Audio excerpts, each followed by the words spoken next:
Okay, this lesson is problem solving involving quadratics. So we'll start by looking at the learning expectations for this lesson. By the end of this lesson, you should be able to use the quadratic formula to solve the problems. And we can only use the quadratic formula by rearranging quadratic equations to equal to zero. So we're going to have to first rearrange the quadratic equations to equal zero. That's the first step. And then we're going to use the quadratic formula. The first type of problem that we're going to learn today is the number problem, and the best way to learn it is just to jump into some examples. So, example 1, the product of two consecutive integers is 1,122. What are the two consecutive integers? Now, if you're wondering what they mean by consecutive integers are two numbers that come after each other. So for example, 3 and 4 are examples of consecutive integers. Alternatively, integers can be negative. So say for example, -9 and -10 would also be considered consecutive integers. So we're going to start by using a let statement. So let x represent the first integer. So if I need to get the next integer, or the next consecutive integer, I am going to add 1 to that first integer. So therefore, x plus 1 represents the next integer. Okay, so that's my first integer, and that is the next integer. And you can check to see if that works. Just use an example. If x was 4, 4 plus 1 is 5. 4 and 5 are consecutive integers. This says the product of these two integers. Product means the result of multiplication. So the result of multiplying these two together is 1,122. So if I take x and I multiply it with x plus 1, my answer is 1,122. When I multiply these two together, I will distribute the x into the bracket, and I will get x squared plus x is equal to 1,122. Now, we know we have a quadratic because we have x squared. That means this is going to be a quadratic because the exponent on the variable is a 2. But we can't use the quadratic formula because this equation does not equal 0. So how am I going to get this equation to equal to 0? Well, I have to move 1,122 over to the other side. And how do I do that? Well, I simply subtract 1,122 from both sides.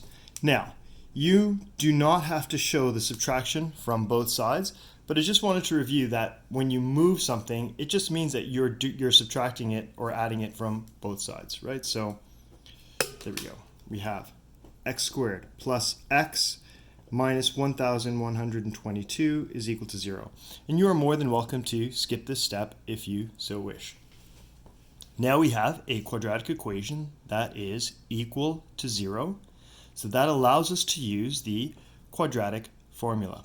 But before we can use the quadratic formula, we have to remember that the general form for a quadratic equation is this.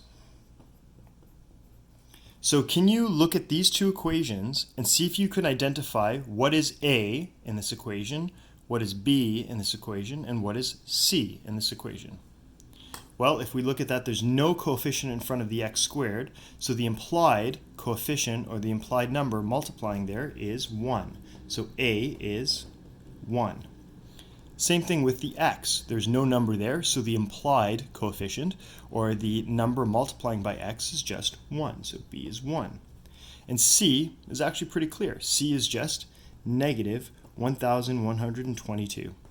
So when I go to use my quadratic formula, which is as follows, x is equal to negative b plus or minus b squared minus 4ac all over 2a, I can immediately substitute the values of a, b, and c. Well, b is 1, so negative 1 plus or minus 1 squared minus 4a is 1, c is negative 1,122 all over 2 times 1. And there I have my quadratic formula with the values of a, b, and c substituted. So I'm going to clean up this right here. So this is, I can just easily punch that into my calculator. So what I'll do is I'll actually show that. Okay, so I'll go turn it on. 1 squared minus 4, and 4 times 1, I don't have to do that because I know that's just 4. And then times negative 1,122, close my brackets, is equal to 4489. So negative 1 plus or minus square root of 4489 all over 2 is equal to x. Let's see if I can take the square root of this and get a whole number. So the square root of that is 67. So x is equal to negative 1 plus or minus 67 all over 2.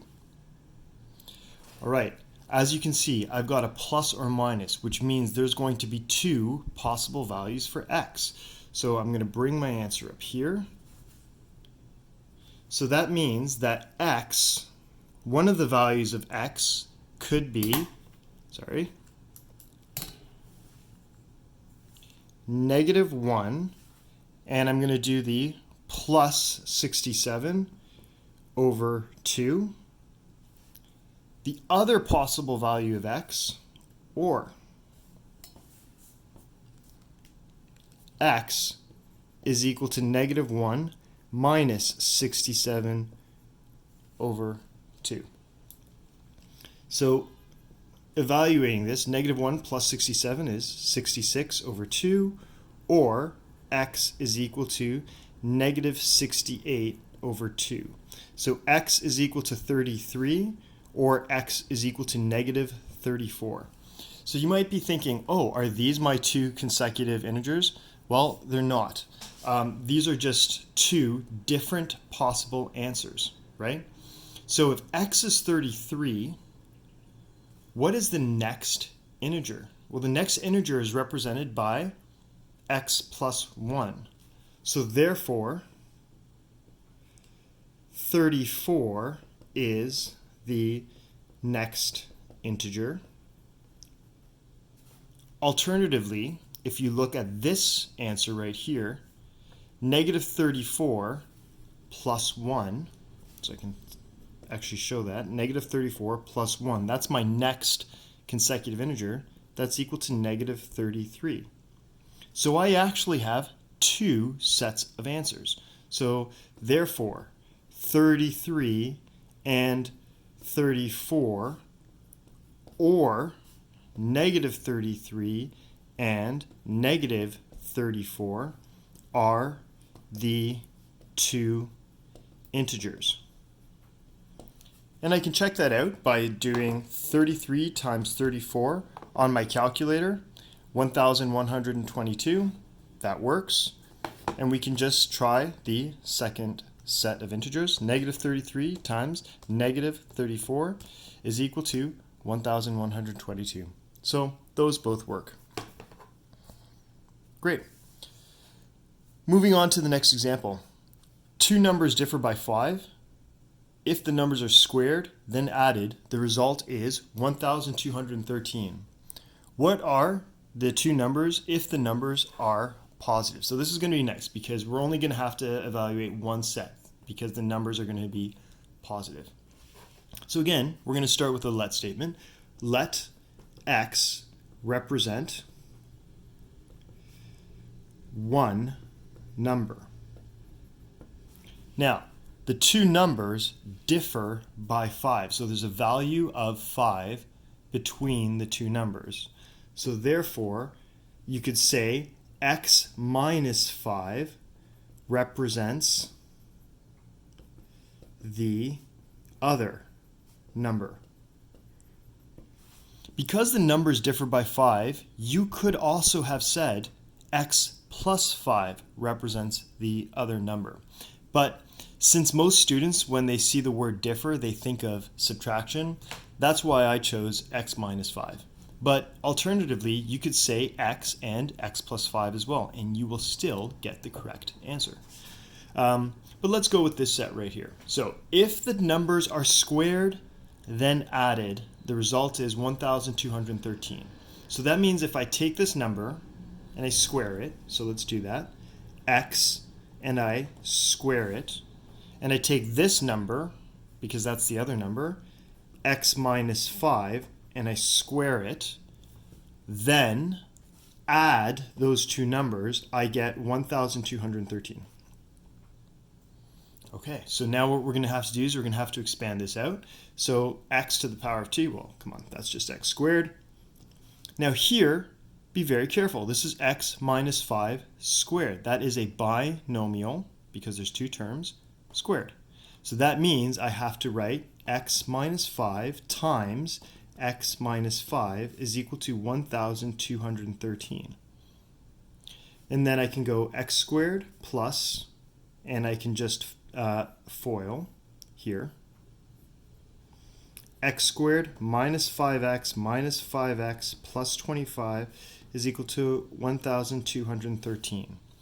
Alternatively, if you remember from back in, say, maybe October, November, this is a special product. So you could have rapidly expanded this by saying x squared minus 10x plus 25. But if you don't remember that, you could also just use FOIL.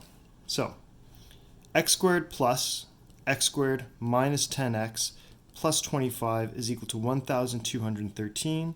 So you have 2x squared, because you have the 2x squareds, minus 10x plus 25 minus 1,213 is equal to 0. Now you might be asking, why did he move that over?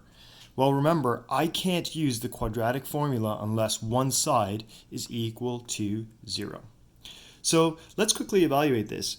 2x squared minus 10x, and then I've got plus 25 minus 1,213. So 25 minus 1,213, and I get negative 1,188 is equal to 0. Now, before I go to use my quadratic formula, which I can use now because I have a, b, and c, and I've got this equal to 0, I'm noticing that's 2, that's negative 10, and that's negative 1,188. Those are all divisible by 2.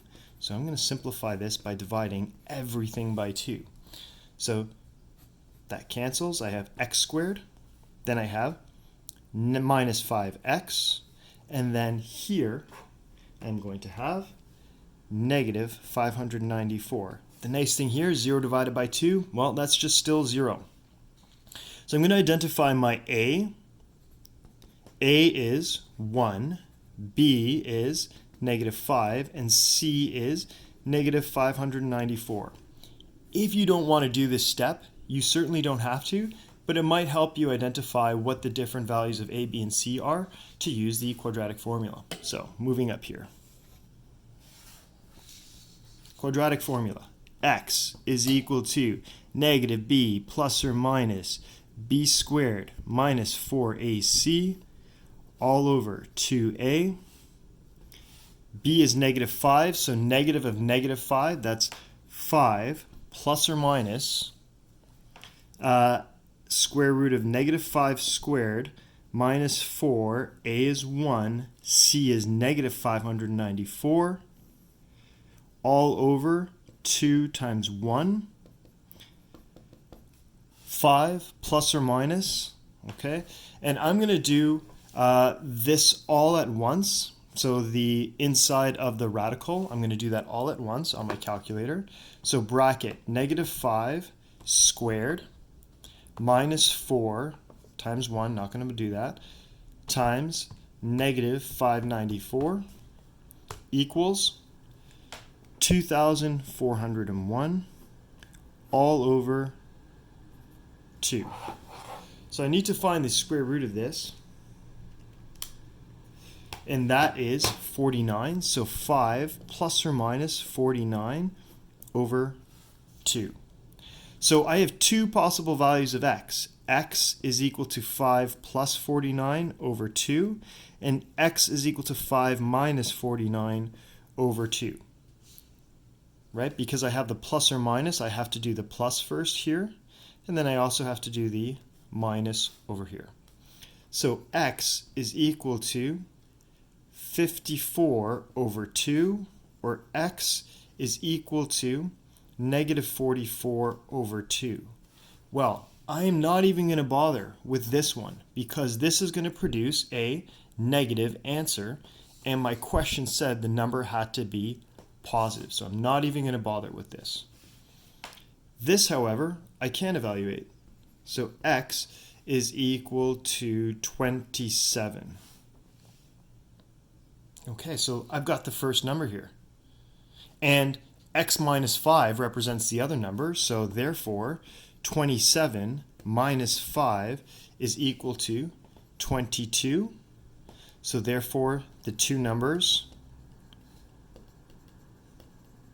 are 22 and 27.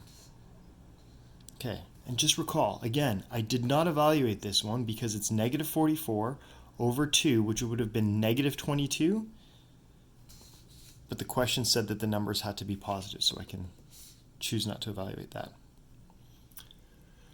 Okay, let's move on to the next example. Two positive consecutive odd integers have a product of 195. Determine the integers.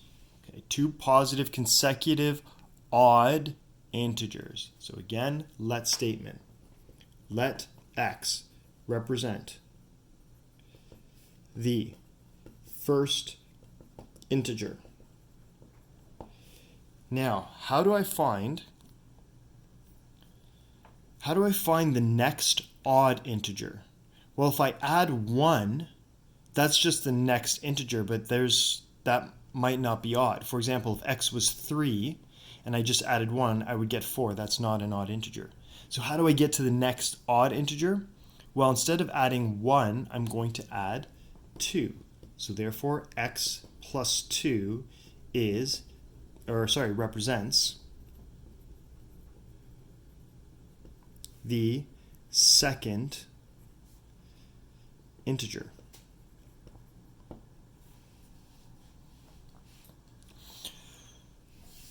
Okay, so you can check that out to see if this works. Well, for example, if x was 3, 3 plus 2 is 5. Yep, that's the next consecutive odd integer. Or you can try any number and this will work. If you look at 11 plus 2 that's 13. So 11 and 13 are consecutive odd integers. The product is 195. Determine the two integers. So that means if the product is 195, when you multiply these two numbers, you should get 195, and you have x plus 2 is equal to 195. Because we've done a question very similar to this before, I'm going to move a little bit more quickly here. Expanding this out, x squared plus 2x is equal to 195. I have to make one side equal to 0. So I bring 195 over by subtracting it from both sides. I know a is 1, b is 2, and c is negative 195. So x is equal to negative b plus or minus b squared minus 4ac all over 2a. Negative b, negative 2 plus or minus 2 squared minus 4a is 1, c is negative 195 all over 2 times 1. Negative 2 plus or minus 4, and then 4 plus 780 all over 2. Negative 2 plus or minus square root of 784 over 2, which is equal to negative 2 plus or minus, I'm just trying to find that square root, 28 over 2. So as we can see here, I have two possible values for x. So let's go and evaluate them. So x could be negative 2 plus 28 over 2, or x is equal to negative 2 minus 28 over 2. So x is equal to 26 over 2, or x is equal to negative 30 over 2.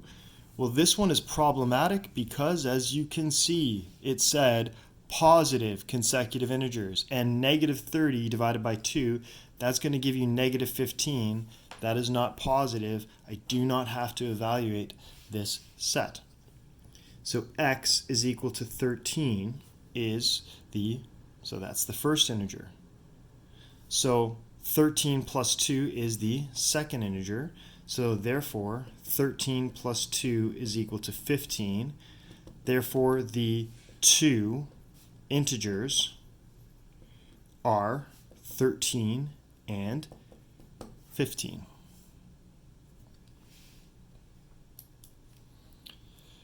Okay, last example. Again, I will move a little bit quickly through this because we've done similar examples. 15 more than the square of an integer is 31. Determine the integer. Let x represent the integer.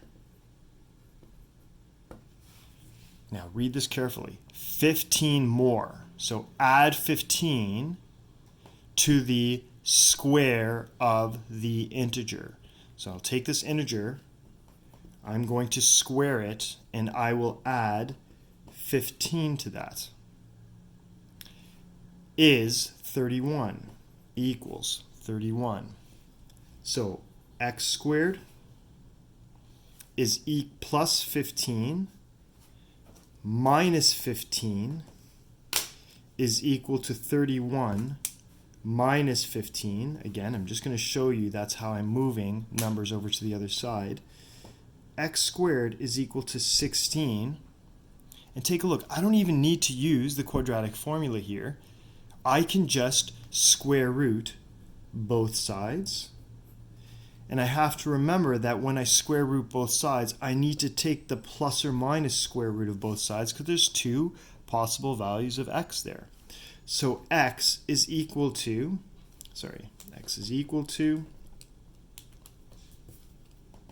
plus or minus 4. So I have two possible answers because the integer could be positive or it could be negative. So therefore, the integer is 4 or negative 4. Thanks for watching. The homework is on the next page. And if you take a look at some of the homework questions, they are very similar to the questions that are presented here in the examples. So if you get stuck on any of the homework questions, be sure to go back and reread some of the examples to see how those questions were done. Okay, thanks for watching. I appreciate your time.